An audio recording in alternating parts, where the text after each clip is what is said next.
Hey everybody, welcome to Podcasty For Me, the podcast about film, culture, politics, and Clint Eastwood, where we watch every film directed by and or starring American filmmaker Clint Eastwood and explore how they speak to their moment. And this one, show's hosted by two guys. I'm one of the guys. My name is Jake Serwin. I'm one of the guys. My name is Ian Ryan, continuing to be having Now, which COVID of us is the first officer? That's yeah, you right. got COVID. But which of us is first officer? I should have shaved because the rest. I'm should have gone mustache mode for today, huh? You should have gone mustache mode, and I should have told you. Yeah. I'm older than you. That's true. By like 11 months or something. Yep. Which I guess makes me the Sully. Mm-hmm. But I'm also the chatterbox and everyone's least favorite, which makes me more of a Jeff Skiles. I'm sure you would do better on Letterman than I would, so that could be you. Betterman. Let's bring our guest in. The show's floundering. The show's sinking rapidly. Yep. Let's bring the guest in. Our guest today, returning to the show, the managing editor of the Film Stage, a New York resident, and much like Aaron Eckhart, a handsome devil. Welcome back to the show, Nick Newman. How you doing, Hey, Nick? Nick, what's up? Hi, guys. I'm doing well. I don't know if I'm one of the guys, per se, but I guess I'm kind of a switch hitter to that extent. I'd say you're one of the guys. Yeah, most definitely one of the guys. You know, I will say Jake, at least on 2 occasions off pod, has commented on how handsome he believes you to be, and I don't disagree. I was thinking about it today. French independent film from 2011. You are the star of in my heart. Not thinking of one in particular, but I love the general vibe of an early 2010s festival movie. Yeah. The funny thing that happens, absolutely. Funny thing that happens is 10 years pass and suddenly things become a bit embossed. They become a bit antiquated and of a time. I watched Catherine Breillat's Abuse of Weakness over the summer. Probably a movie you won't discuss on this show. Probably the only guy to do it over the summer, I would imagine. How many folks are watching?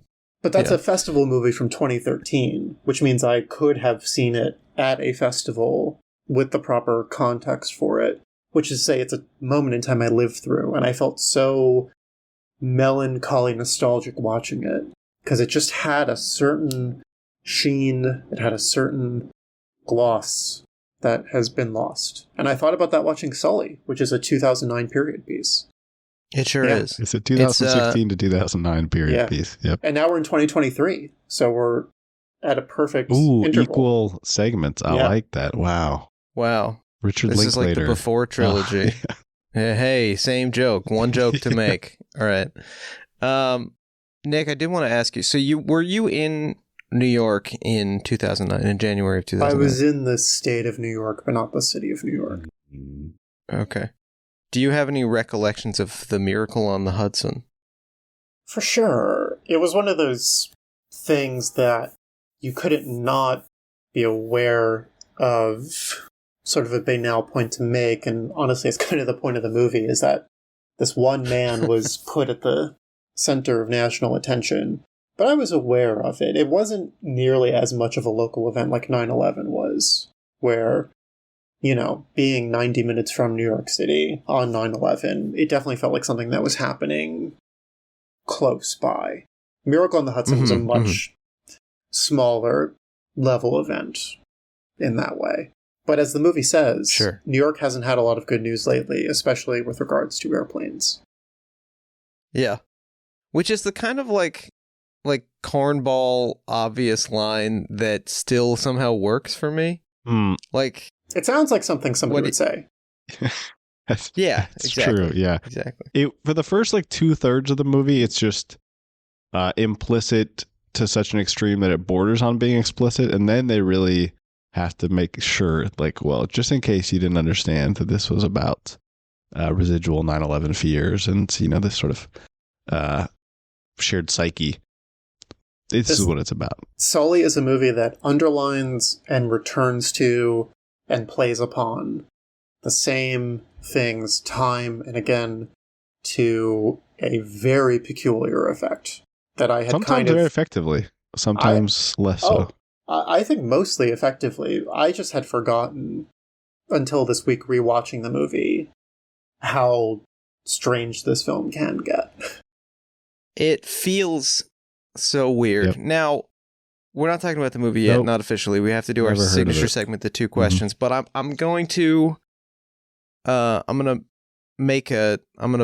call my shot, Babe Ruth style. This film is a cool 95 minutes. Let's see if we can get out of here in under 95. I like it. What do we say? I like it. All right, I'm into Okay. this. I think it's one of the great strengths of the film. When I turned it on and remembered this, saw the time code, I just thought, ooh, 93 and a half Wait, minutes. Ian, did you watch Time Code for this episode? That was the wrong movie. Come on, remember that? Yep. All right, two questions. This is, of course, the segment where we ask two questions to get to know each other and often fill time. Now, Ian, it's your turn to begin the two questions, and I'm remembering that, Nick, I think I forgot to send you the email reminding you about this, remember. but... Oh, wow. Okay, great, beautiful. Bro. This is a professional, folks. Ian, what do you got for us? Kick us off. You know, I did the same thing I always do, tried to decide whether it was more important for us to swim around in the pool of something related to the film directly or the content of the film, the thematic focus.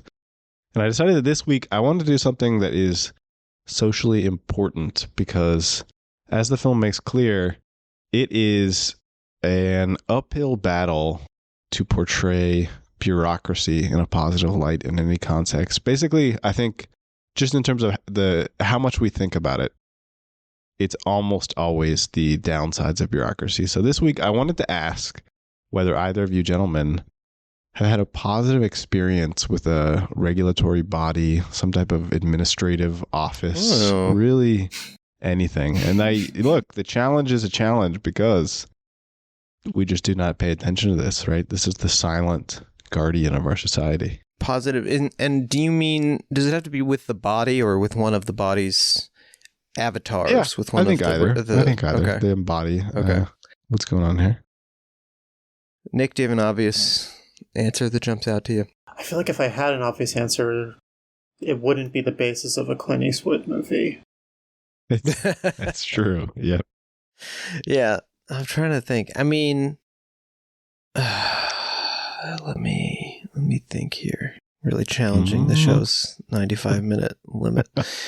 I haven't had that many interactions with regulatory bodies. Well, maybe what we have to just recognize is that it's like the lack of negative experience. Like, you know, when you eat a piece of pizza that doesn't have whatever salmonella spinach on it or something, is this the quiet presence of the FDA in our lives? Exactly. Oh, you know what? Anytime I drive through one of those toll booth things or like a toll road or over a bridge where they just take a picture of your license plate and they send you something in the mail, I think that was real convenient for me. Sure. And that's a positive. Interaction. Also, you know, like whenever there's a road that doesn't have big holes in it, it's pretty tight. That's pretty tight. You're right. That's what I got. The only thing I would say that is approximate was a big fan when I lived there of the New York City subway system, and even in its incredibly flawed and underfunded existence, I found it extremely convenient every day that I was there. Basically, I did see. This is sort of the opposite of what I'm talking about, but there was recently installed some type of new turnstile system in Queens, and I don't know if you guys saw this beautiful video on twitter.com. This is of all the an anti-fare skipping, anti-style jumping turnstile. And truly, if I'm not mistaken, the day that they put it in and opened it, a bunch of TikTok teens posted a video. I think it was 33 of them running through on one swipe, which was so cool. This is basically the opposite of what I'm saying, but all fares should be free. Yeah. We know this about public transit. So I'm going to say I'm hoping that in there was somebody with some intentional incompetence. You're right. Yep. Absolutely. County. Mm-hmm. Yeah. Any of that stuff. Yeah, that was pretty cool. So this is sort of an inadvertent positive experience with bureaucracy. Love that. Nick, you got anything? I will say that when I had health insurance, The insurance industry is evil. Let them fall into the ground, obviously. I will say that when I had health insurance and I would go to urgent care because I might have had something weird going on with my throat or whatever, the speed at which the pharmacy next door had the prescription. Yeah. And then the speed with which the prescription helped my ailment was always very impressive. So somewhere in the miasma of unfathomable evil that is the health insurance industry, there's something that works. And I think the thing that works is the actual doctors and pharmacists and people who make the medication, so to speak. I like that the sort of implied positivity. There is a way forward. You're saying if that can work, then can't we make it work for everybody? Right. Exactly. What else can work? Precisely. Beautiful. Yeah. Beautiful question. All right, Nick, you're up. Question time. Are either of you prone to making New Year's resolutions, or do you at least have a kind of special gas in the tank on January 1st, knowing that it's a new year? Because I think those things are separate, and I'm very much in the latter camp, very much not in the former. Well, for years, my New Year's resolution, I would tell everybody, was 1080p. And I thought that was so funny to say. And then I tried bumping it up to 4K. Wasn't as funny. Sure. And now I don't really have I'm in a constant state of seeing all the problems with my life, my behavior, thinking something's got to be done. And so the new year coming around doesn't really move the needle much because I'm just always aware of and failing to improve on my many problems. But when it's New Year's, I do get a little thrill thinking about how it's time for January films, because I love a January film release. Some of the most wonderful junk and sludge is released at this time. Speaking of releasing sludge, Ian, do you have any answers? Yeah, I think I'm with you, Nick, where, of course, I went through a period where I was holier than thou. We just talking about, another loop around the sun, this type of meaningless, cultural, invented, gestural thing to do. But now I got to admit that as I age, I'll just basically take any reminder to maybe correct my behavior or try to improve in some regard. So I don't know. It's fake, just like your birthday's fake. And does that mean that it's not a chance to reflect and maybe try for Wait 3 a second. weeks? Your birthday's not fake. Well, your birthday is not fake, but you could pick a different amount of days to decide that it's important that you were alive and to, Well, but doesn't it refer specifically to the one trip around the old sun? Sure, there? but you could celebrate. Isn't it based I in? think what I'm saying is you could celebrate 3 months, a quarter trip around the old sun, or to choose that as a spectacular day is still a social decision. This is a very strange Ian opinion that is going to be returned to on the show. I'm not going to let him live this down.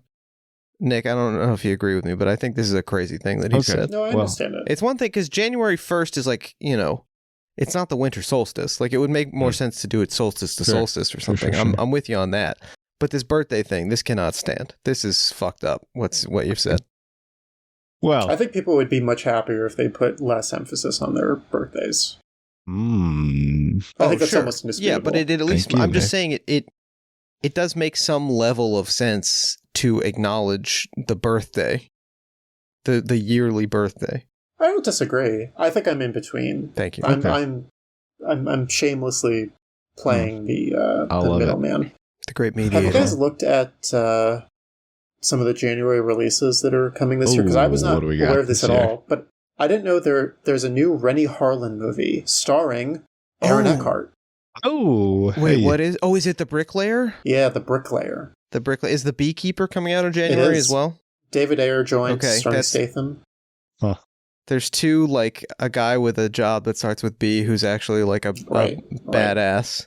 And then there's Night Swim, I think, is coming out in January. I'm just learning about this for the first time. REM's Night Swim. This is a James. I think it's another James Wan had an idea and gave a protege a shot at making a movie, and it's going to be pretty good, as they all are. They're like, hey, I don't regret driving over to the movie theater for this. These are a new healthy addition to the film ecosystem, these James Wan grandchildren. Yeah, like a Mithrigan. What else we got in January? Anything exciting? Well, I will say that there's this movie, The Painter, which is being released by Republic Pictures, which Paramount has recently relaunched. They did the Caine Mutiny Court-Martial. So Republic Pictures means it will probably be a small release that's basically a VOD movie, but stars Jon Voight. Ooh. Who Clint Eastwood said at his RNC speech, Jon Voight, my friend, is here. Right? It all comes back. Ah. There is the Mean Girls musical, which I'm surprised is a January title. I feel like they would try to push that into a more... It must be a stinker. I would assume it's quite bad, yeah. There's something called Sunrise, starring Alex Pettyfer. Oh, wait. Relevant to today's topic, the same day as The Beekeepers and the Mean Girls musical, we've got Lift, an F. Gary Gray airplane heist comedy. Interesting. Right. With starring Kevin Hart. Oh, it's a Netflix film. It's not a real movie. Never mind. But it's Kevin Hart and Gugu Mbatha-Raw and Vincent D'Onofrio, Jean Reno, Sam Worthington, some of cinema's greatest performers, and it's some kind of airplane heist comedy. So we've got that. I'm all about a January film. Unfortunately, Argyle is going to have to wait until February 2nd. Real shame. Can't see that one. Not allowed. All right, let's talk about Sully. Thank you for the question, Nick. Of course. Sully is, of course, directed by Clint Eastwood. Tells the story of the 2009 Miracle on the Hudson. We were talking about these discrete periods between the event and the film in this podcast. I find it interesting to note that the film, between the event and the film Sully, you also have basically the entirety of the Obama presidency, because it happens right before the inauguration. The flight crew is invited to the inauguration like 2 weeks later. And then the film comes out September 9th, 2016. So just a few months before the election. There's obviously a fair amount of lame dunk Obama, and wouldn't we all like to at a big tank, one of those state fairs we were talking about. This is the biggest ever opening for an Eastwood film in both Russia and the UAE. Don't know what to make of this. Just some trivia. Couldn't tell you. Although in Russia it did open number 3 for the weekend behind Timur Bekmambetov's Ben-Hur and Sausage Party, just to give you a sense of the cinematic milieu in which this is being released. It's directed by Clint Eastwood, written by a guy named Todd Komarnicki, who prior to this mostly successful as a producer of films like Elf and Meet Dave. That's the film where a bunch of people live inside of Eddie Murphy-shaped spaceship. Yeah, something. He directed a Dutch film. Did you see this, Jake? Resistance, starring Bill Paxton. Yeah. He wrote a couple movies I'm not familiar with that seem to have come and gone. What's up with this Dutch movie with Bill Paxton? He just wrote and directed it, and like you're saying, he had produced Elf and done some other things, but I was just... Yeah. He also wrote a movie that was like pitched as the reteaming of Halle Berry and Bruce Willis for the first time since The Last Boy Scout, which just no one is waiting for that. No, it's hardly Righteous Kill bringing De Niro and Pacino back for the first time since Heat or whatever. He also wrote The Professor and the Madman, starring Mel Gibson and Mystic River's Sean Penn.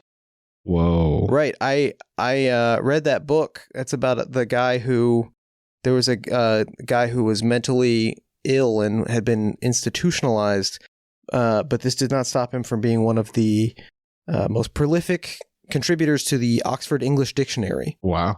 And I remember there's a part in that book where he writes very matter-of-factly, I believe in a letter to whoever the professor is. This is the madman. The madman writes to the professor to inform him that he has cut off his own penis and tied it off with a bit of string. So I don't know if that's depicted in the film. Haven't seen it, but hope so. It's shot by Tom Stern, who's been Clint's guy for a while, but we do have some changes in the front office here in the Malpaso crew. So on the editing side, Blue Murray has stepped up. This is Blue Murray is a guy who has been working as an assistant editor and in various editing capacities for Clint for 12 years on a bunch of these films. And he steps up to the main editor role, goes on to edit 1517 to Paris before Joel Cox comes swinging back in for The Mule. Gary D. Roach is out of the picture. American Sniper was his final film as editor for Clint. Joel Cox, I think, was busy with Den of Thieves at this time, which is, speaking of Heat, Den of Thieves is kind of a bozo version of Heat. I do enjoy Den of Thieves as just a thing to put on. If that didn't come out in January, it would have fit right in there. You ever see Den of Thieves, Nick? I have. I have a funny story about Den of Thieves. Not Please, to screw up our 95-minute mark. That's okay. Are you guys aware of the German director Christian Petzold's love of Den of Thieves? No.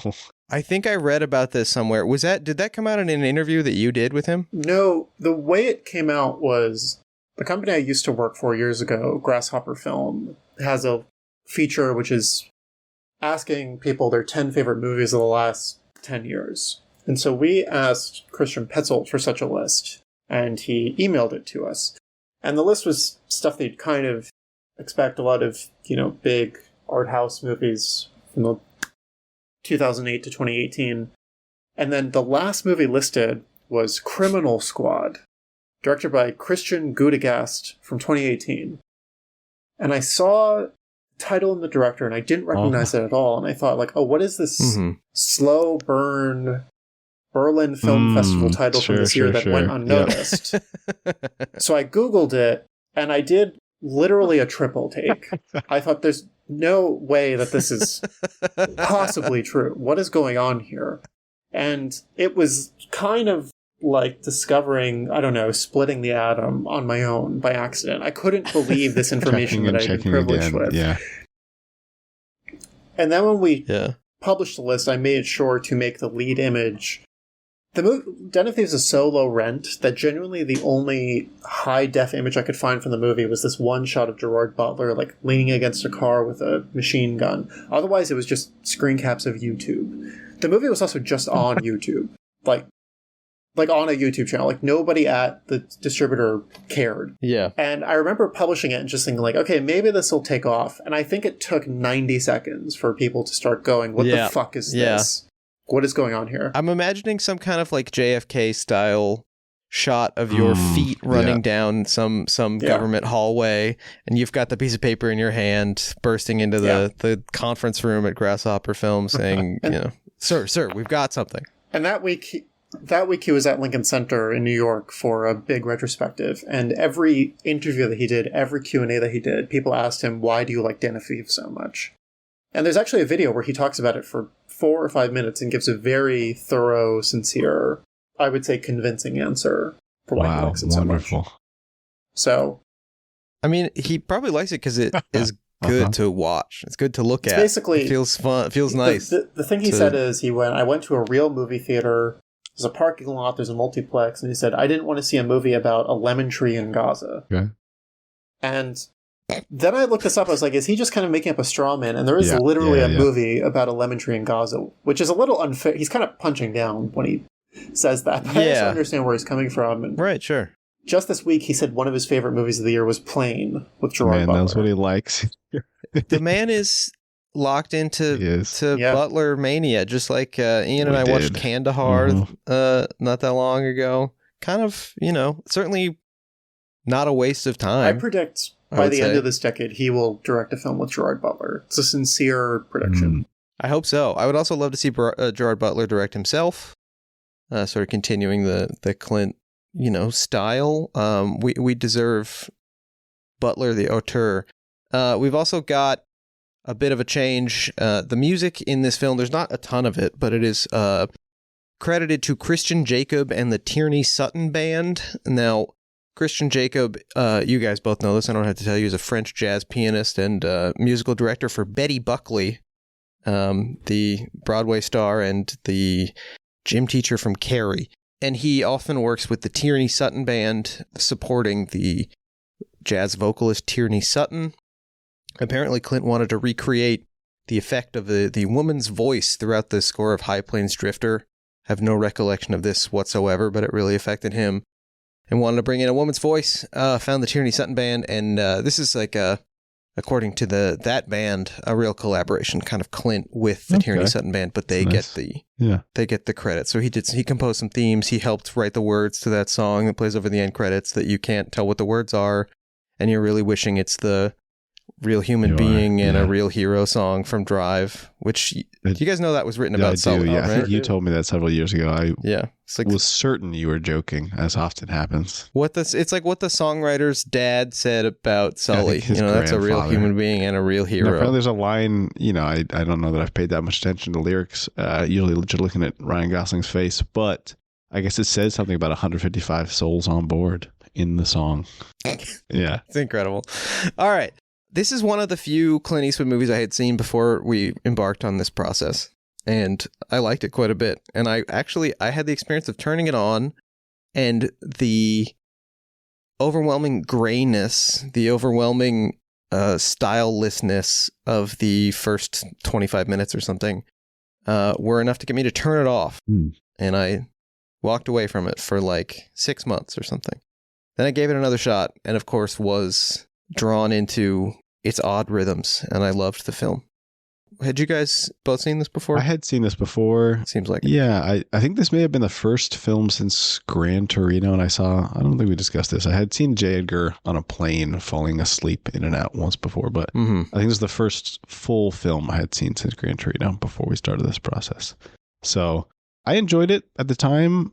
It's interesting that you would have turned it off after 20 minutes, because I think the choices of the first 20 minutes are some of the most intentional ones to me, or some of the ones that really feel like, okay, he's like doing something here, inspires me to pay attention. Well, I think I was of the opinion at the time that Clint was a lazy filmmaker, or just an old man who refuses to stop doing this and keeps getting green lights because of his past achievements or something. And it is a bit alienating. I think I wasn't ready for the sometimes clunky one take delivery of lines. And, what better runway? Hey, do you get it? Than whatever 50 movies leading up to this. That's true. To give me the way to get into the movie. I forgot, you mentioned Gran Torino. I forgot to mention this on our American Sniper episode. Jason Hall, who wrote that movie, also wrote Gran Turismo. Yep. So we will be covering that on the Patreon. Nick, you said you had seen this before, right? Had you reviewed it, or you just watched it for fun? I saw it at the Warner Brothers press screening, so I saw it early. And then I reviewed it. Okay. So I knew the film well. I have a funny memory of seeing it at the IMAX press screening, although it was in like fake IMAX, so it wasn't that special. Yeah, it was like shot for IMAX, sort of. And then going to my friend's 21st birthday party at the Sense Deceased Grassroots Tavern in the East Village and writing the review by hand. Wow. In a notebook, waiting for people to show up, and then the next morning typing it out and getting it up for the embargo. So in a way, I think I remembered the film better than I normally would 7 years after the fact, because I had had such an intense compression of experience with it. Your press pass tucked into your hat band. Like in the Village Voice, so everyone knew, scrunched in Cafe Reggio, writing out your little thing. That's cool. Yeah. Yep. I love Nobody at this 21st birthday party was impressed that I had seen Sully. I think the movie does some very interesting things. First of all, the fact that Clint chose to employ IMAX, I believe for the first time, for a movie that is almost entirely in hotel rooms and like ballroom NTSB meetings, is fascinating. Although we do open with the sequence, the kind of nightmare sequence of the landing going awry, which is one of the first of like 100 million invocations of 9/11, where the whole movie is about a guy wondering if he did the right thing, despite everyone else already viewing him as one of the greatest American heroes of all time. And so we open with this upsetting and kind of mediocre CGI sequence of Sully trying to take the plane over New York City and crashing into a bunch of buildings, and it obviously invokes 9/11 in the way that countless blockbusters of the time were doing, but in this case, very, very literally. What do we think of this opening? I mean, you say mediocre CGI. I guess, I don't know. I watched a pretty good-looking copy of it on a nice TV, and I thought it looked all right, especially considering what the movie's budget was and how much of it was probably allocated to the visual effects. I'm guessing not a crazy amount, but I think having the power of Warner Brothers fueling this movie kind of helped it look okay. I think it's an effective sequence, especially because I had forgotten that the movie starts this way. I think I had remembered that it starts with the crash itself. And so the level of surprise in it, it worked for me in that way. I think if it weren't a real event that people already knew about, this would seem manipulative to me to have a nightmare sequence begin a film, right? Because it's sort of messing with your expectation of what's happening. But given that we all do know that this didn't happen, I think it becomes more clever. I mean, the movie is definitely playing, like American Sniper before it is engaged with the ideas of trauma and post-traumatic stress disorder. And I know that I have a vague recollection of hearing about this incident. And, when you sort of, your first thought when you hear like, oh, did you hear about the plane landing in New York, is you think of this image, right? And then we are immediately introduced to the milieu we'll be in for most of the film, which is Tom Hanks as Chesley Sully Sullenberger in hotel rooms. The night jogger, we could call him. I think this is beautiful. Yes, the night jog is good, and I don't know, this reminds me of something that I heard someone on, trying to remember, it was a podcast that had comedians on it. Okay. Huh? But someone was talking about how, as comedians as stand-ups get more and more successful, you notice that all their material pertains to airplanes, airports, and hotels. Yeah.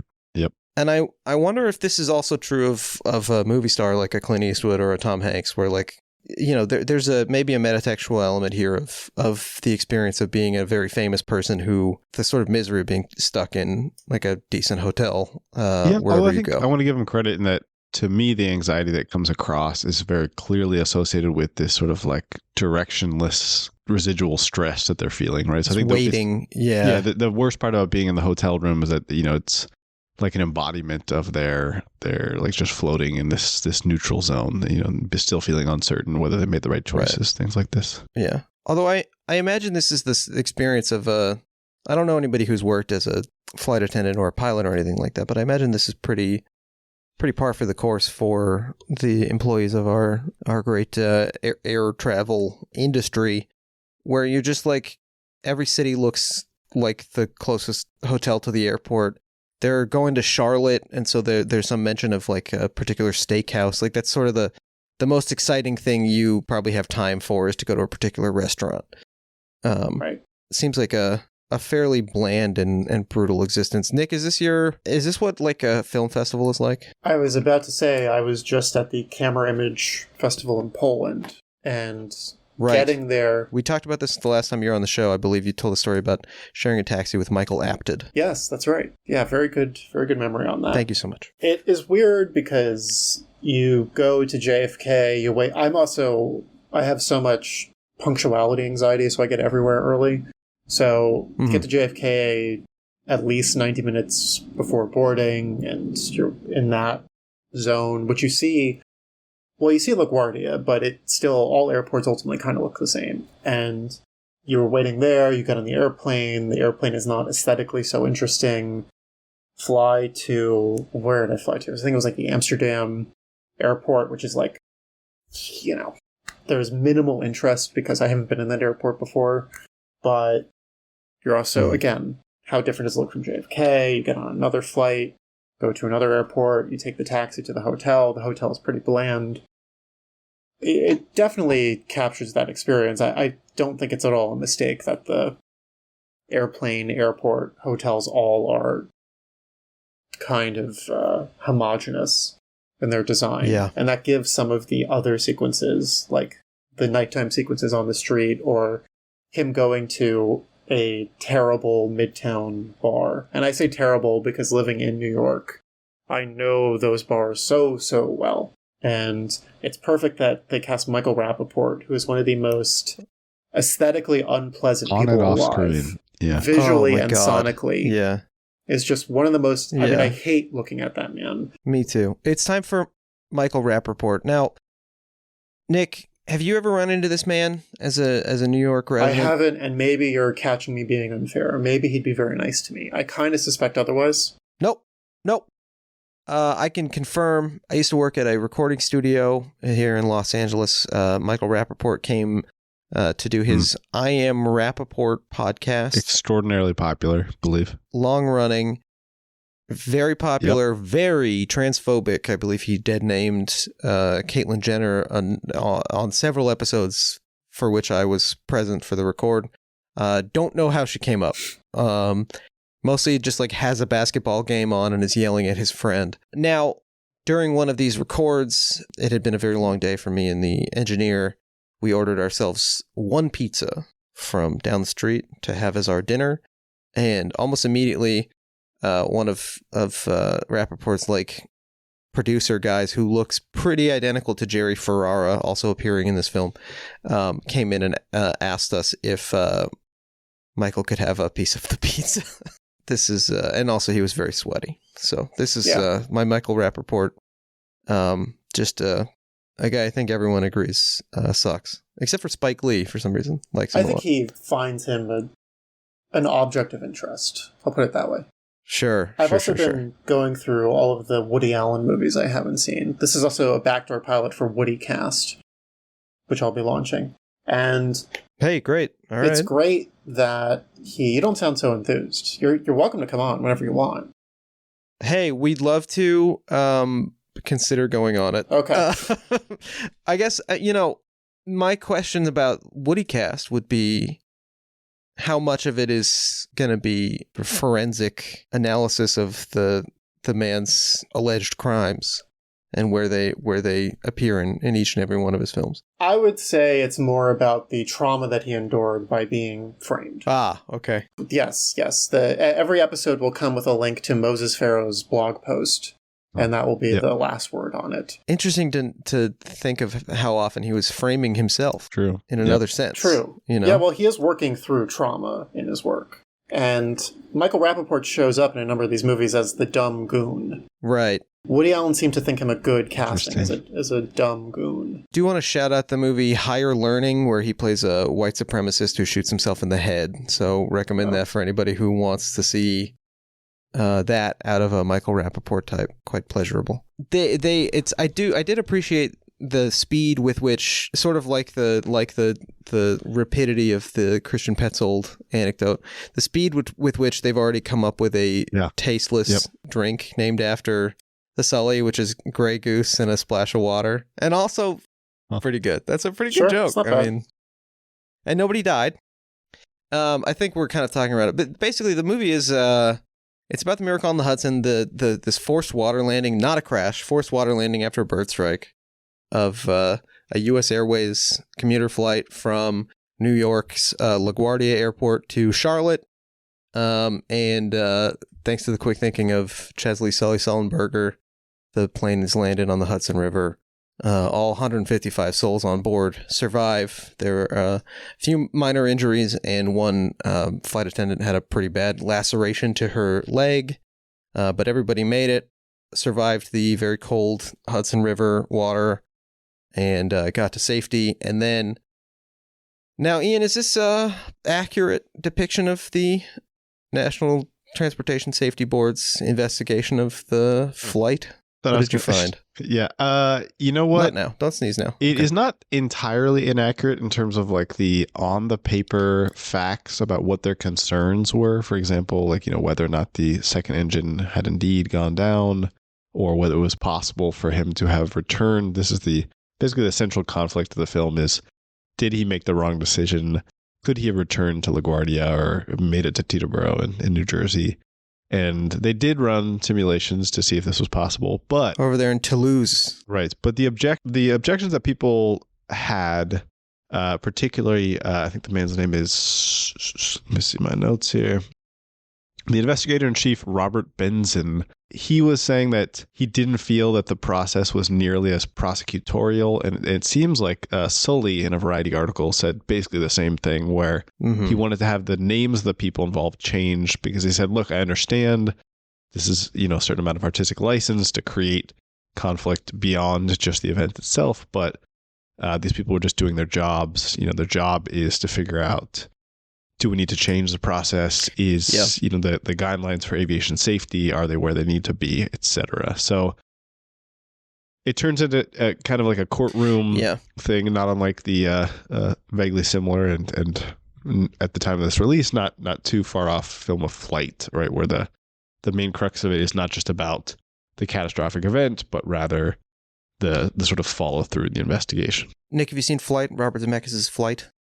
I have. I haven't seen it since it came out, but I remember quite liking it at the time. I think it's a pretty good movie. It's a real... in a text message to me yesterday, Ian hilariously noted that Denzel Washington really elevates the material. I did, yeah.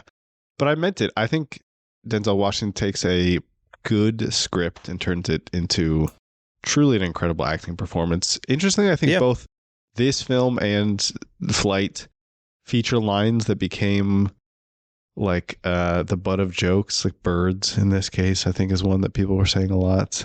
Or birds. Exactly. Yeah. And in the films, they're pretty understated. The lines themselves are totally fine. Watching it this time, I couldn't, seems like people were fishing for something they wanted to make fun of. Well, I would actually, I come at it from a different angle. I think these are both great examples of audiences paying more attention than Hollywood would give them credit for. And noting, the inherent silliness of some of those famous Hollywood films. So yeah, I mean, the main thing to talk about, I guess, is like Clint takes the story and turns it into more of what we would consider, and this is, I think, one of the first sort of railroading Clint pictures, which he's become more recently noted for, is like movies about somebody getting railroaded. Although I guess Changeling has some railroading to it. But yeah, I mean, Clint says, until I read the script, I didn't know the investigative board was trying to paint the picture that he had done the wrong thing. They were kind of railroading him into it was his fault. Who else felt that way was Sully. Until I read the script, I didn't know this was happening because it didn't happen. Yeah, so exactly. Effectively, I mean, Clint learned something from the fictional script of Sully, right? An embellishment. And so I think, the most fascinating thing about the film to me is it's the tension between what seems like Clint's interest in the story as one of bureaucratic bureaucratic overreach and the inability for ordinary people to do heroic things because of this highly litigious behemoth government world that we live in. The tension between that and what the film or what the event actually showed, which is that regulation, like increased regulation, would have solved a lot of these problems. That is an inherent tension. You're absolutely right. But I also think there's the tension between that and what I think is, I don't know if the juxtaposition is conscious, but the in the film, that's a thematic examination for sure, that Sully goes to great lengths to say this is not just an act of heroism on his part, but rather a collective act of people coming together to respond to an event. He says the crew, the passengers, all the rescue personnel, and of course, all of them are acting towards the collective good. They themselves are parts of organizations. They've received training. To me, this is an expression of training and bureaucracy in some sense to get people. And then in the form of the passengers, just sort of like instinctive collective operation, whatever. From this, famous libertarian, it is one of the better celebrations of society in an American film. Yeah. It's like, you get one of the ferry captains plays himself, and of course his name is Vince Lombardi. Real guy, different guy. Yeah. But you get all these people who are like, oh shit, something's going down. This is I think I invoked this on a recent episode, but this to me reminds me of the New York of the Sam Raimi Spider-Man films, where you mess with one of us, you mess with all. These are the same guys who would throw loose garbage at the Green Goblin. And I think it's like a very inspiring and beautiful moment in the film. But I get the sense from, at least from Clint talking about the movie, that is not his central interest in making it. But, you know, Right. I mean, as we've learned, Sully himself, can't trust the guy. I'll quote, he said, you know, talking about the time when this event happened, and a big part of his motivation when he wrote the book, but also something that he wanted to see in the film was, he said, people were wondering if everything was about self-interest and greed. He's reflecting on the subprime mortgage crisis, 2007, 2008, and he said they were doubting human nature. Then all these people acted together selflessly to get something really important done. In a way, I think it gave everyone a chance to have hope at a time when we all needed it, which, you know, is maybe reading into it, but I don't know. This event was bizarrely centralized in the popular imagination in some way. You know, this film was made 7 years after the fact, like Nick was pointing out, and it didn't feel totally insane. I mean, this is sort of a strange event, in part, like you were talking about at the beginning, Jake, with the 9/11 comparisons that it consistently makes. And I think something I liked in the film is they keep returning to it from different perspectives, right? We see people in office buildings witnessing this event, and I think it sort of brings in this sense of like, how do people, you know, is it happening again, whatever. But I think what makes it interesting is that it's this massive event that has no villain at the center of it, right? It's sort of like impossible to alleviate your anxiety by saying like, we're going to go do the Iraq war on somebody to get back at them, basically, right? And sort of it dissipate this fear we have about it happening again. You know, sure, we can regulate plane maintenance more, or I think in this case they went out and killed a bunch of Canadian geese was their main response. They actually killed. Thank you for bringing this up. Yeah. They killed 70,000 birds of all different kinds, both killing them with shotguns, as well as covering eggs in oil to smother birds as they tried to hatch. And bird strikes in the New York area went up slightly, so it did absolutely nothing. And of course, we are a Geese Friend podcast, so this is very sorry to hear about. Well, and also, you know, one of the things that could have helped, at the time, government regulations only required airplane engines to be resistant to bird strikes of up to 4 pounds, when any study could show you that the biggest problem was things like Canada geese, which weigh more than 4 pounds. So this is really what Mike O'Malley and Anna Gunn should be angry about, true. Not about asking him when his last drink was. I don't know, Nick. What do you think of all this? We've been jabbering away for a while. You referenced the iteration part. I would love to hear, Nick, what you think about why does this film return to the event? Why does it return to these, like, his conversations with his wife? Like you're saying, it sort of becomes this like circular pattern we get here. I think it is a tension that exists between the miracle of the event and the, not necessity, but the possibility of turning it into a movie, and the fact that there's not actually that much story there. Because it takes place over 208 seconds, I believe. Right. And that tension is running throughout the movie, and I think it informs almost everything that happens in this film. I think everything that happens in this movie is built off the fact that it was an incredible event that you just can't easily or even reasonably make a film from. And I think, like the 1517 to Paris, which I would say this movie is definitely in a kind of conversation with, as a real-life story of heroism of a very small event, just temporal-wise. It happened so quickly. Like the 1517 to Paris, the movie is a work of, I don't know, accidental, haphazard surrealism.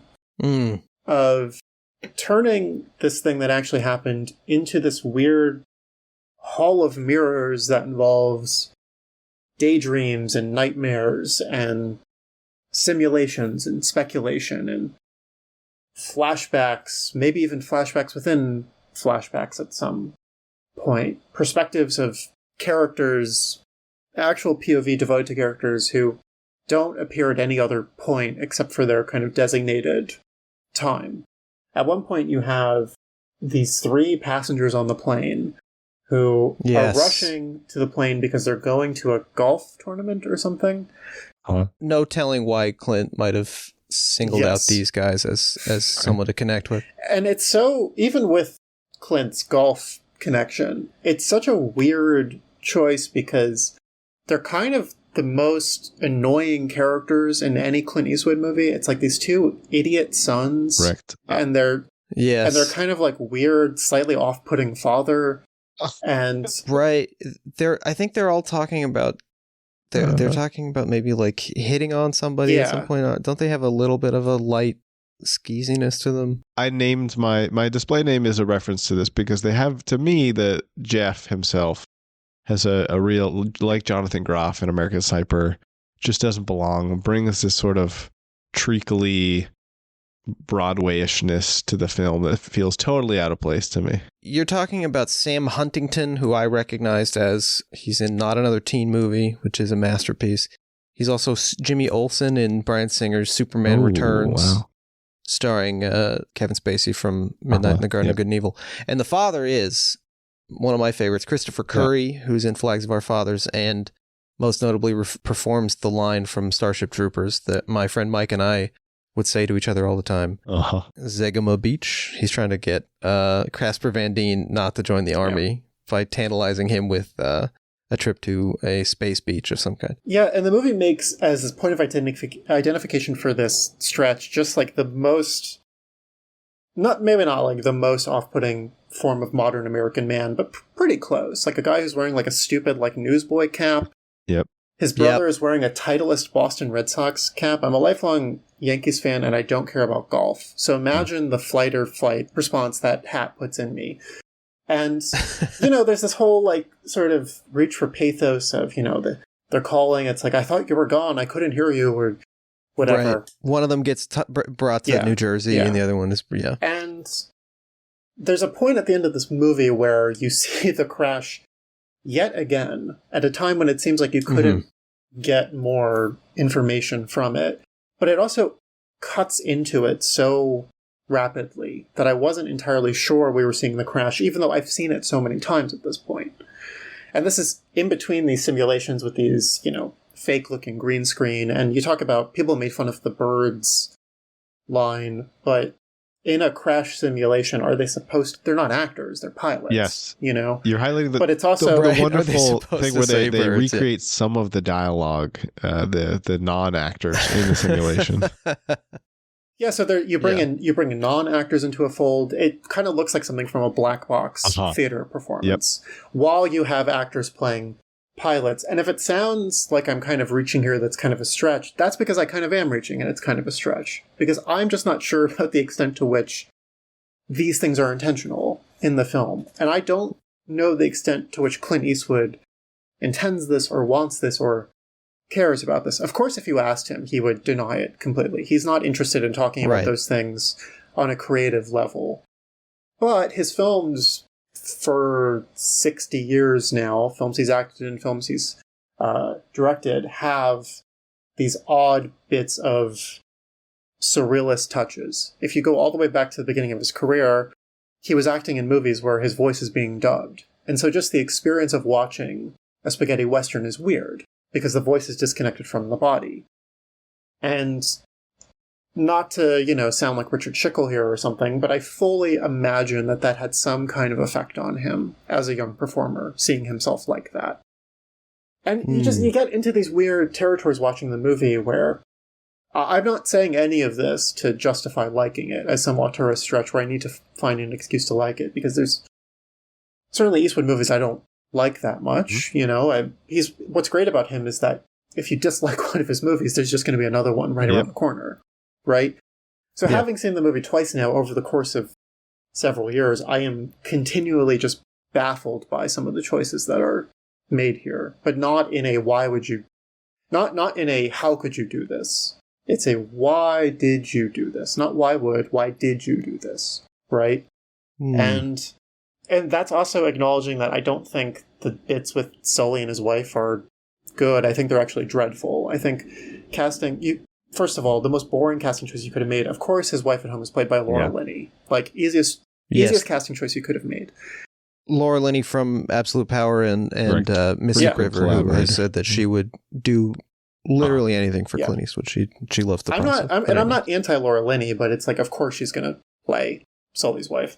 And you mentioned how there's not a lot of music in the movie. You hear the music most during those sequences because it kind of feels like they're just trying to get a little bit of blood from a stone at these moments. Right. I can acknowledge that those sequences just don't work, and I'm not going to try some deeper auteurist reading of them. But otherwise, the thing is, if you took out those scenes, I think this would be a weirdly kind of a perfect object of a film. Not a perfect film, but as an object, it would be this oddly perfect concoction that came out in a way I don't think anybody involved totally intended. And that's kind of why when you asked me, what movie do you want to come back on to talk about, and Sully was one of the options, I thought, I don't know, I feel like that's going to be more interesting to talk about than some of the other ones, because it's got a weird alchemy. Yeah.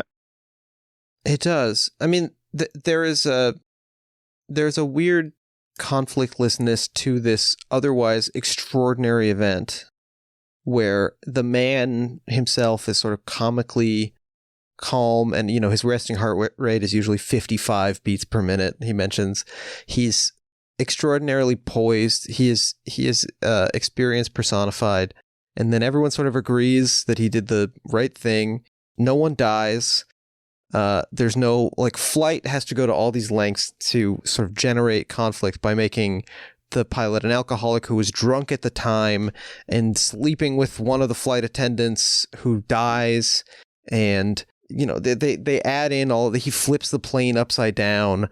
Some of the people die. He's in love with a heroin addict or something by the way, Joel Cox has gone on to edit a number of episodes of Yellowstone, starring Kelly Riley from Flight and A Perfect World's Kevin Costner. But there's almost like a laughable anticlimax here. There is literally 208 seconds of interest in the film, and then after it, a lot of the jokes about Sully were like his name, and he's got a mustache, and that's it. That's all. Even the rescue, the entire rescue takes 24 minutes, I think. So, you could show every second from the moment that the birds hit to everybody safely being in an ambulance, and it would not make up a third of this film. So, fundamentally, you're right.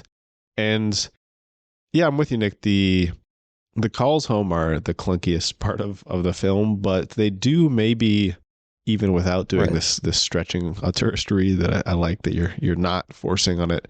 The fact that Laura Linney's character sort of experiences the event out of order, she hears from Sully that everything is okay.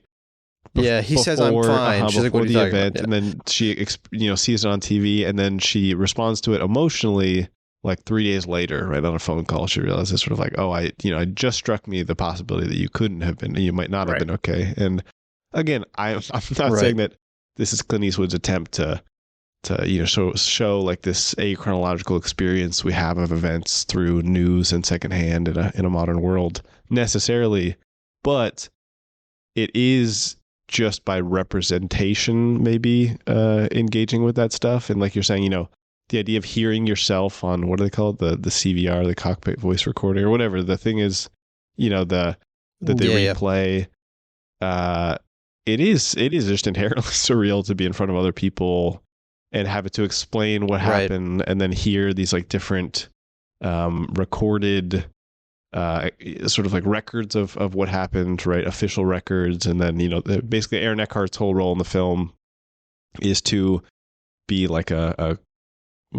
somebody to engage in dialogue with Sully with, but also to be his defender, in the hearings and things like this. And I think he does a good job. I like Aaron Eckhart just fine. But yeah, you're absolutely right about her experiencing the events out of order. I think for me, the sticking point are the scenes in Tom Stern vision of them on the phone talking through all of that. But I will say, that is a very good observation. And also, even when she turns on the TV, she turns on a little kitchen TV, but then their daughter turns on a bigger TV. And they put the sound in stereo. And there's so you can hear it.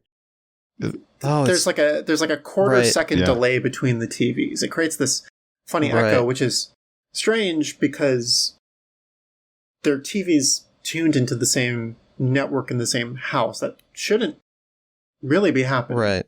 And it is funny to think of somebody in the sound mix just thinking the scene needs a little more oomph to it, so let's put that in. And that kind of goes back to what I'm saying about it feels like everybody involved in the movie was doing what they could to make this dramatically potent. And so that every decision in the movie is informed by that. Yeah, that's what got it nominated for Best Sound Editing at the Academy Awards. That's real. Yeah. It's fascinating to think about. You get Tom Hanks, who has come to be America's dad. It was like sort of annoyingly foregone when he was cast as Mr. Rogers. Like, of course, this is the least objectionable man in Hollywood.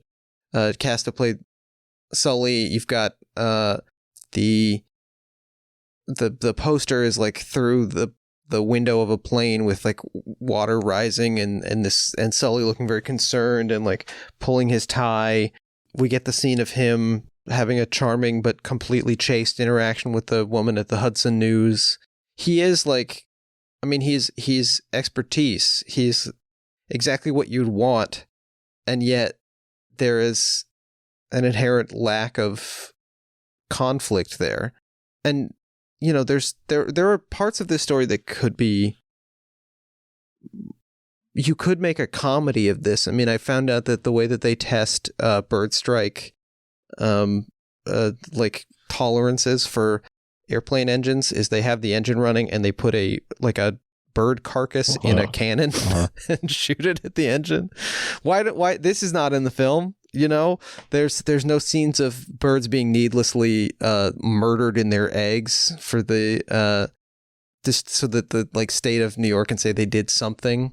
There's none of this, and instead we get in kind of a prophecy for what's to come in Richard Jewell. We get kind of an evil woman played by one of television's most unfairly maligned actresses, Anna Gunn. Here she's also the like shrill killjoy. But she has a redemption arc in this film, basically. But she does. But the redemption arc is such an immediate 180 that it's like it really gives away the lie that this was like procedural, that you have to investigate these things, and they should. But at no point was anybody trying to like punish this man for doing something heroic. I was, doing some reading about Sully outside of this. And I think a lot of the parody around him is about how like dialed down he is as a human being, right? You're saying like, he described the event. Somebody asked him how it was possible that he pulled this off. And in what is both astutely observed and the most boring possible way you could frame it, he said, well, you could say that for the last 40 years, I've been making deposits of experience and knowledge in the bank of my brain or something to such a point where I was now capable of making one extraordinary withdrawal at the same time. It's sort of like, well, you know what? Great point. But you're saying that the miracle on the Hudson can be boiled down to a memory bank withdrawal for you. This is like, this is. Yeah, this is like he's giving very dull but safe like investment advice that a dad would give to their son. They mentioned in the film, but he was already working as a safety professional, which also is kind of contra the point of the story where he was arguing in like hearings about why the aviation industry needs to have more regulation. I think after this, we're probably all aware of the 737 MAX crashes that happened, that he went in front of Congress and said, well, this is at least partly a result of executives being like I think he used the word cozy with regulatory bodies like the FAA and stuff, right? Like the same way we imagine the drug industry. Same thing that banking. Well, it's the same thing that led to the rail, the derailing in East Palestine and sort of a Chernobyl level chemical explosion event. Same problems that he's also, when he retired from U.S. Airways, which was about a year later, he and Jeff Skiles flew the same route as their last flight. They flew from New York to Charlotte. That's cute. Yeah, it's cute. There was a private ceremony there. They got married? Yes, they did. They kissed. That's and their awesome. mustaches got stuck Cool. like Velcro, and they had to call the fire Oh department. my God, I But love this. He had focused on, testifying in front of Congress. He'd focused on using his fame to talk about airline safety, including things like decreasing the maximum number of, raising minimum qualifications for pilots, and lowering maximum numbers of hours that pilots can work in a single day. So just like the kind of very Work basic safety, fair treatment. like work safety, and work safety that extends into the safety of He all appears people. in Michael Moore's Capitalism: A Love Story because he went in front of Congress also to talk about pensions and the disappearance of pilot pensions, which we kind of get nodded at in this film when Laura Linney is saying, like, I'm afraid we're going to lose the rental property, and if we lose, I mean, it's like extremely middle class, upper middle class version of financial anxiety. But her saying, well, if we lose the rental property, then the next thing to go is going to be the house. Yeah, then we could lose the house. He also, he talks about, and there's an article from CBS News when he was retiring. Each generation of pilots hopes that they will leave their profession better off than they found it. In spite of the best efforts of thousands of my colleagues, that is not the case today.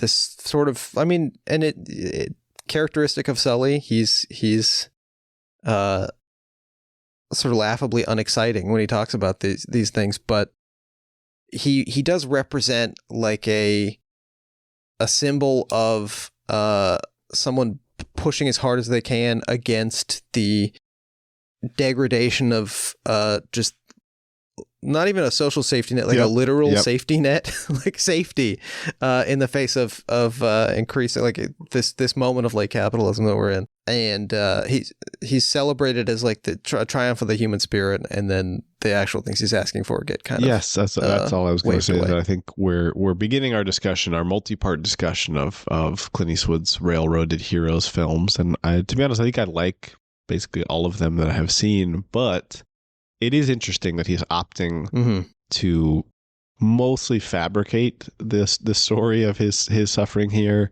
rather than represent the genuine Sisyphean fight that he has, gone through his entire life and failed to pull off, basically. I really love the moment at the end where, true to what I said on our Flags of Our Fathers episode, I think every single film about real people should have, like, legally have to show you the real people at the end so you know what they look like. And in this case, there is a scene, there's a little moment where the survivors of the passengers, because they're all survivors, 155 souls, they're all sort of reading out their seat number. They're standing next to, I believe, the retrieved wreckage, or the sunken plane that they dug back up and is now in Charlotte at the Sullenberger Aviation Museum. And then Sully gives this little speech about how we're all connected because of this experience.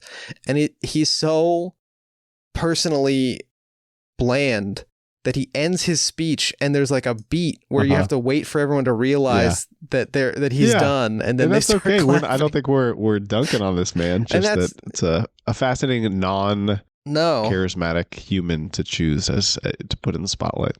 I did want to play a clip for you guys of another sort of lasting impression that Sully has made on the popular culture. Nick, you might know what I'm talking about, but this is from the ending of Daddy's Home 2, where so this film is about after Daddy's Home 1, where Will Ferrell is the very dull and sort of soy boy stepdad to some children whose father is badass Mark Wahlberg. In this film, their fathers come for Christmas or something, and Mark Wahlberg's dad is Mel Gibson, and Will Ferrell's dad is John Lithgow.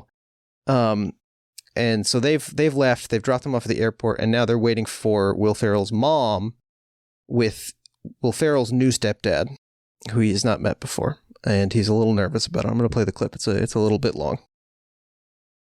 Don't be nervous now. All right, you are the kindest, most gentle, and honest guy I know. And whoever your mother brings down that escalator, he's gonna love you. You hear me?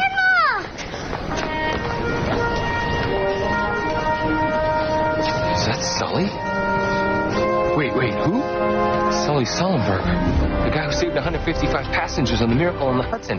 Clint Eastwood made a freaking movie about it. We watched it at your house. It was awesome. Right, Tom Hanks and Aaron Eckhart. I really enjoyed it. That guy is a national hero, and he's going to be your stepdad. Wow, amazing. I bet you he gets free flight vouchers. And maybe get us some vouchers. Maybe. Yeah, well, don't make him wait. Go say hi. Go, baby, go. You must be Brad. Nope. No, Brad, you're not my dad. Brad, no, that's a mistake. I don't care how many lives you say. You'll never replace him, do you hear me? Brad, he's so nice. Come back. You only have one good story. My father has a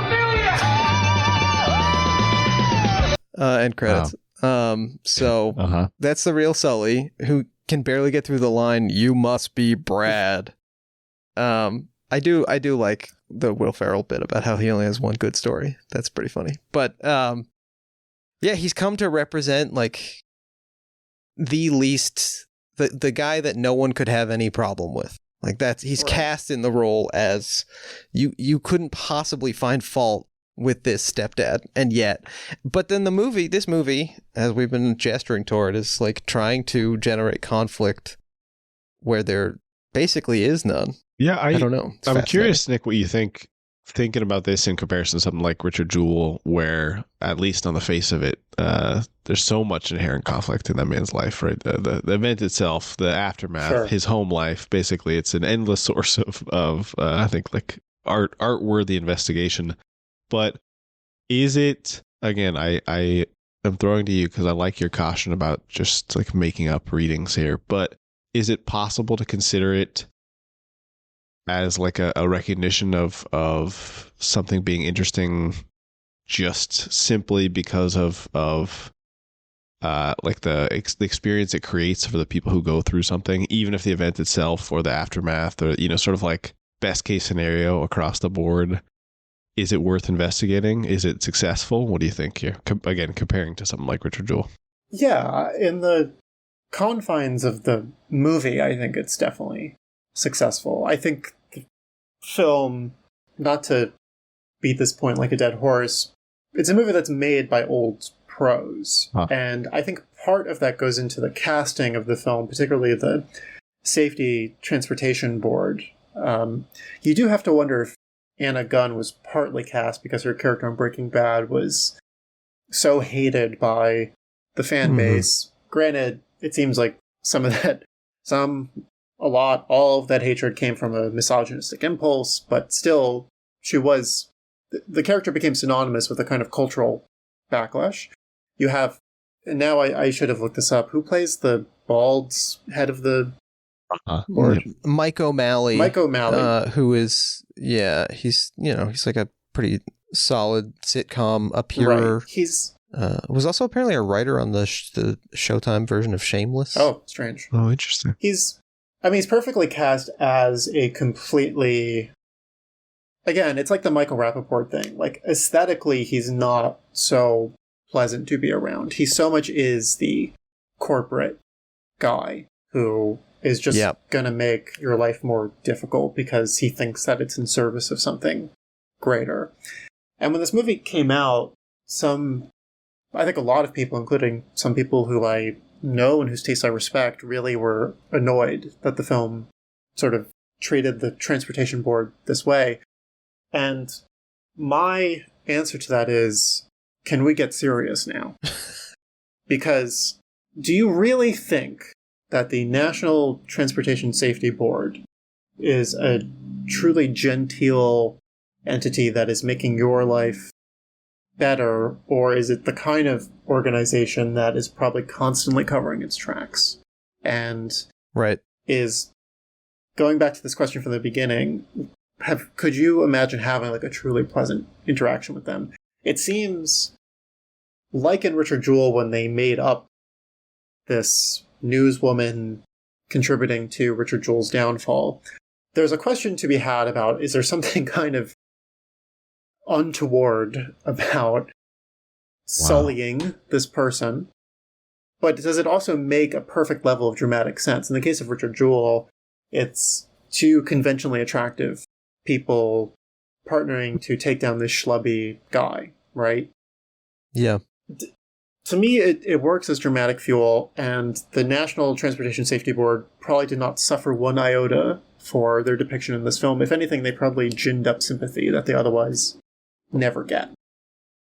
So, yeah, in the confines of the movie, all of them making it up, I think it works very well, and because of the things that I'm talking about, why I think this movie is so strange, I actually prefer it to Richard Jewell, a movie that I do like, and I think there's plenty to admire about. This, to me, is just a more fascinating experience, roundly. I think because Richard Jewell seems to stick more to the truth of the matter, despite the exception I brought up. It's definitely a worthwhile comparison. I think our friend Aaron from Hit Factory referred to Clint's tetralogy about real heroes with Chris Kyle in American Sniper, this film, 1517 to Paris, and then Richard Jewell. To me, it feels like, and no, not having seen 1517 to Paris yet, we could have to strike this from the record, but it does seem that Clint is like returning over and over again to this notion, trying to figure out the perfect story through which to tell what he sees as the difficulty of being a hero in the modern age of litigation, and finds it with Richard Jewell, and then apparently seems to have kind of closed the book on the matter. Right. Another sort of iteration, like you were talking about, Nick. But yeah, it seems like it does feel like a man trying to cram an ideological position into what probably could have been an hour-long television documentary about, like, hey, you remember that crazy thing that happened? Here's some more details you didn't know. But surreal is not the word that had come to mind, but it does actually make a lot more sense. Like, I think enriches the viewing experience to think about the weirdness as sort of inherent to the project. The thing that caused me to turn it off after 20 minutes, I just wasn't ready for. Even an argument in the film itself about not wanting to simplify these stories or turn them into something that you can kind of like repackage. Sully, when talking to First Officer Skiles, says, oh, the union, offered us free counseling, and then I think Aaron Eckhart's character says something like, yeah, what are we going to do? Tell him, like, it's so crazy that we didn't crash or something, right?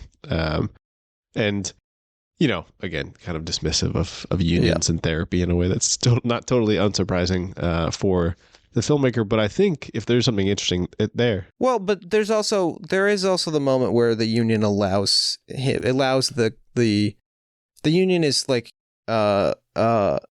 instrumental in getting them live link to Airbus headquarters so that he can prove his case. So there's some anti-union stuff in there, but then I think ultimately it does come down to the side of the union. My main point was that is protecting the hero, seems like, in a sense. Even Sully, this man that we don't necessarily see as expressive or charismatic, or somebody who's externalizing a lot of the what makes this story interesting, recognizes that turning it into something that you just kind of like process and close the book on is not a realistic response to an event like this, right? So it's sort of like saying, we have to wrestle, even if this seems like a simple story of a straightforward hero doing the right thing, again, Sully characterizes it as simply doing his job, right? Sort of like what we expect of him, but also doing it so exceptionally well and under such trying circumstances that it's worthy of praise. But maybe what makes it interesting is just saying, like, look, we can't turn away from events like this. I don't know if Clint knows exactly what attracts him to these stories. Again, you're saying, like, these people who are railroaded, obviously that's mostly fictionalized, but I don't know, it seems like he also just wants to highlight stories that represent the type of values maybe that he wants to see people act out, and recognize that something about the modern world is hostile to them, or not permitting of them, or not creating fertile ground for people to act this way. I don't know if it's exactly as simple as just saying, like, well, bureaucracy is holding these people back or something like that. Interesting. Michael Malley's sister was the secretary in The Killer. Oh, weird. Maybe the best performance in David Fincher's The Killer. Uh-huh. Yeah. I was paying attention to what you were saying. Yeah, I'm certain that's true. No. I think as we enter this sort of last phase of the Clint oeuvre, I feel, in fact, further from any understanding of what he's trying to tell us in these films. What, locating, as you said, Nick, why things would be done, why things are done. The man's as direct and straight ahead as he would appear to be, as a straight shooter, as straight shootery as he would appear to be, and as he's often considered. There's a lot more, beguiling about his way of expressing himself, especially when you compare the films to his, public statements on them, which, as we've said, often resemble those of a man who didn't make the movie. Or perhaps has not even seen the film. Yeah, he talks about them like a guy they caught coming out of the multiplex to ask what he thought, Someone who I know, a journalist who I know, did like a junket interview with Eastwood for Jersey Boys, which is certainly an example of him trying on, more theatrical, and slightly like Wooster Group-esque style for some of the film. And he asked him, how did you orchestrate and shoot these sequences? And he went, we just did it. But his responses were just this monosyllabic, well, easy enough. Right. Yeah. And it's this thing where, it doesn't mean it's not there. I think it's just, to him, there's much more pleasure and dignity in doing it than talking about it. Right. And in that way, he's surprisingly like closer to maybe a David Lynch type, or like the Coen brothers, who refuse to offer any insight into their minds. And, the work is there. You have to regard the work. It's all in there. Everything I'm choosing to give to you is there in the film. And beyond Eastwood that, is also a practitioner of transcendental meditation. Yes. Bizarrely, for like 70 years of it or something like that. Have you seen his video for the David Lynch Foundation? No. Oh, wait a second. It's great. All right. It's great. It starts with him going, well, I'm a great supporter of transcendental meditation. Great. Terrific. I love it. It's online. It's on YouTube. He's filming it against he's literally filming it against like a sheet that's hanging somewhere. Wonderful. We didn't mention in the surreal mantra dimension of things, something that I loved a lot, which is when the flight attendants say brace, brace, heads down, stay down in like unison, and sort of like repeating this thing. It's very, I thought it was chilling to listen to. Yeah, it's really upsetting to see what actually happens. Yeah, and this is our second film in a row where I think Clint succeeds shooting action. For somebody who's doing one take, or effectively one take, I don't know if it's editing or what, but it comes off very well. This is something where he excels. Well, we're coming to the moment where we gotta take her down. We gotta put her down in the water. We're not going to make Teterboro. Not going to make LaGuardia. You should start calling 95 minutes the Sully mark. The Sully mark. We're coming to the Sully mark. Okay. I think both 208 seconds and 95 minutes can alternate as the Sully mark. Oh, great. The Sully mark. There's two Sully marks. All right. So do we have any final closing thoughts? Anything we'd like to? Any nails in the coffin of U.S. Airways Flight 1549? I can't really you can see here that I have some stubble, but that's just because I haven't shaved this week. I really try to keep a clean shaven. I don't know if I can really grow a mustache. I hate to say it. I've tried it doesn't really work. And watching this movie, I felt it's some of the only time I've ever felt envy, because I don't get mustaches, and I realize that both of you have facial hair, so I shouldn't be saying this. It's just not for me. It's fine. But watching this movie is some of the only mustache envy I've ever felt, because Aaron Eckhart's mustache, especially seen in HD, is so... He looks like... I mean, they both look like Playmobil flight, like airline pilots. I think that's part of the fascination, the public fascination with them. But they just look absurd. Yeah. But he's got a beautiful upper lip for a mustache. When Sully wakes up from his nightmare at the beginning of the movie, if you look closely, you can actually see a silhouette of the mustache. Oh, wow. Oh, man. We're going to... Because it's a side profile, and you can actually see a little bit. Powerful. Yeah. I'm going to have to go digging for the social media. Thank you for this. Ian, final thoughts before we close things up? I don't have much else to say. I believe this event was called the most successful ditching in aviation history. And of course, I would like to get that title for when I leave you and never appear on this podcast again. I knew you would say this. I made a note, most successful ditching. I thought Ian's going to say something about this. Well, should have put it in a little envelope. Yeah. Should have done it in July. Doesn't apply. Does not apply here. It's great that this movie ends on a punchline. I forgot to mention that. It does. I do like that. But then a punchline with a fade. It's not a punchline with a cut. It's not a hard cut. Yeah. I did like the part where in the air traffic control zone, when the guy realizes something big is going down, he yells, "Soup!" which is, something I'm often yelling. We didn't talk about I like the air traffic bit. That's also arguably in the column of like constructing drama by finding another person who was potentially traumatized, but I liked basically everything that happened. You can listen to the recording of their back and forth on Wikipedia. You can. And it's chillingly flat in its affect. All right, we're coming up. We gotta ditch this thing. Thanks again to Nick Newman for joining us today. Is there anything you're working on right now? Anything you'd like folks to look out for in the Nick Newman world? I would say Nick Newman world. It's a tough place to inhabit. I would say filmstage.com. Follow me on Twitter. It's my name. You'll see various doings there. He's a wonderful follow. Wonderful. He's contributing great things to the world of cinema writing. I mean this sincerely. You had a recent big ol' chat with Anthony Dodd Mantle. Yeah. Really cool stuff. What's the guy who shot May December? Oh, Christopher Blauvelt. Yeah, that's another great piece. Some really cool cinematography chat. Thank you. Over there at the Film Stage. Ian, anything you want to plug? Nope. Your freaking nose. All that COVID snot coming out. That's correct. Yeah. All right, shut up. Remember to subscribe, rate us, write a review. Helps us on the algorithm. If you like the show, tell a friend, tell your dad. Say it into the CVR. Follow us on Twitter and Instagram at Podcasty4Me if you have any comments, questions, concerns, or you're interested in co-hosting a two-person Clint Eastwood podcast. You can email us at podcastyforme@gmail.com. We have a Patreon, patreon.com/podcastyforme, covering pre-Play Misty For Me movies and like Rat Boy and stuff. All of this is at podcastyforme.com. Thank you to Jeremy Allison for our artwork. Join us next week for the 1517 to Paris. Goodbye. Duck the landing. I love it.